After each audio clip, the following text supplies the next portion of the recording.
Hello, আসসালামু আলাইকুম বন্ধুরা। আজ আমি নিয়ে আসছি দেখুন আপনাদের জন্য আমের ছানা।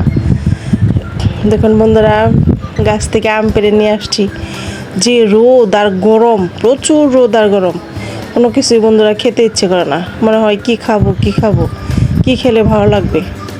এই জন্য মনে হলেই যেন জিভে জল চলে আসে বা পানি চলে আসে।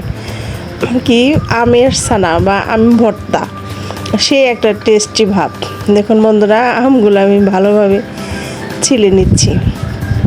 আজ আমি বন্ধুরা আপনাদের অন্য একটা স্টাইলে আমি দেখাবো আম ভর্তা করা বা আম ছানা বানানো। খুবই সহজ এবং ঘরোয়া কিছু জিনিসপত্র দিয়ে আপনি বানাতে পারেন। দেখুন, এটা হলো বন্ধুরা আলু ভাজি কাটার।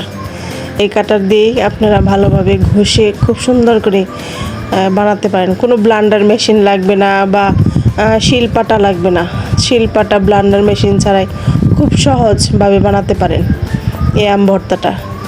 খেতেও যেরকম মজা লাগবে, দেখতেও সুন্দর, একদম নরম মসৃণ মোলায়েম হয়ে যায়। দেখুন বন্ধুরা, এবার আমি কাঁচামরিচগুলো ঘষে দিচ্ছি। অনেকে শুকনা মরিচ দেয়, কিন্তু আম ভর্তার মধ্যে বেশিরভাগ কাঁচামরিচটা দিলে টেস্টটা সেই বেড়ে যায়। এবার দিয়ে দিচ্ছি বন্ধুরা কাঁচামরিচটা, যেন আম ভর্তার কথা মনে হলে জিভে পানি চলে আসে। এবার দিয়ে দিচ্ছি বন্ধুরা আমি চিনি, কারণ কাঁচা আম তো প্রচুর টক, এই জন্য হালকা করে চিনি দিয়ে দিলাম। ও লবণ, পরিমাণ মতো লবণ দিয়ে ভালোভাবে কষলে আমি মেখে নিব।